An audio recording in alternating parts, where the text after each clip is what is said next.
Well, I've been gone for too long. Way too long, so no shitty intro skit, let's just get to the point. Hey folks, Mav here and welcome back to another review, and today's review is on Impossible Toys Glypher. Now before I start, I feel like I should give some background as I feel that's kind of important for the context of what we're getting into, as well as the time I took for this, so let's give it a bit of history. Impossible Toys was founded sometime around 2007 with their first release being a bunch of non-transforming figures, and Valkyrie, a third-party RC figure, and Medic, a third-party Lifeline. Their second new mold was Alicon, which released around 2011. However, before this was revealed, it was teased around 2006 to 2008. In between those releases were non-transforming action figures, which didn't sell that well. And they released their Tetrajet, which sold fairly well, however, it was unable to save their company, so as a way to please their fans, they had one last release, their Minicon mold, which was a send-off to the company. So, was this figure a good send-off, or was it a disappointment? Definitely the latter, but I think I should explain myself, so... Starting with the robot mode, we go to the head, and oh boy, the head is a crock of shit. The face itself is passable, however it has some issues. I dislike the horns, the shaping on them make them look like a chub compared to the nice shaping of the ER mold's horns. The paint also sucks, it's a bright yellow and not that appealing compared to the nice orange of the original, which contrasted to the rest of the figure. Here, the yellow just isn't that good of a shade and, while not blending in, doesn't pop out if that makes sense, especially since you can see blue seeping through it. However, the real reason why this head sucks is because it's on a plank. And while yes, the original mold was on that, by the time that figure was made, the base mold was like 20-something years old, where heads like this were outdated by the 30 years that passed since when this mold was released. I don't get why they thought it was acceptable, but go off, I guess. The rest of the robot mode is about on par. The proportions are a bit awkward. She has a very chubby torso and big clown feet with very thin limbs. Let's quickly compare it to, say, Earthrise Bugbite, which has thicker limbs that help with the proportions. He's also stockier rather than this lanky design, which helps a lot.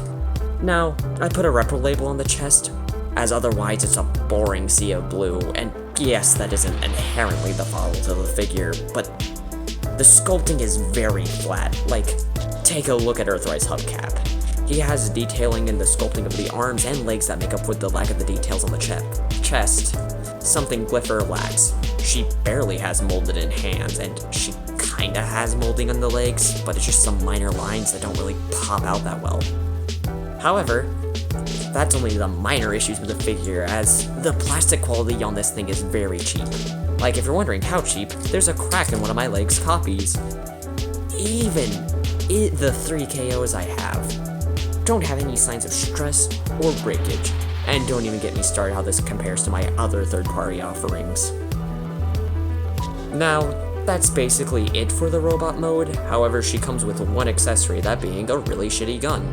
It's tiny, easy to lose, and doesn't look practical in the slightest, which normally I wouldn't care about, but I can't switch it out for anything better because for some godforsaken reason, the peg is like 1 or 2 millimeters long, so it isn't compatible with even LEGO weapons.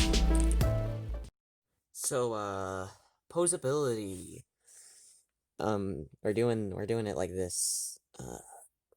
She's really small, and I'm trying not to cover her up with my big, meaty claws, but she has this hingy flap, which isn't anything. Look down, look up. You can't do side to side, because it's a stupid fucking plank. And something I didn't mention in the review, because I want to save it for this, because my copy's a floppy piece of shit. My copy is a floppy piece of shit. I didn't want to mention it during the review, because I was going to mention it here, because this is where it's important, that it's a floppy piece of shit. So, she has a ball-jointed shoulder, a hinge, which you can do stuff with, I guess, a ball-jointed elbow, which is really good posability here. Like, yeah, it's just ball joints, but, you know, ain't bad. It like, works. Waist swivel, which makes head swivel disappointing, because I would think a head swivel is more important than a waist swivel. Legs, which I showed you the problem with this, where, can't really see it right now, but there's a crack on the leg. I show that in the review proper. Are on a ball joint that is very limited. Knees are on a ball joint, and then the ankles are on ball joints that are on like a hinge system, so you can go crazy.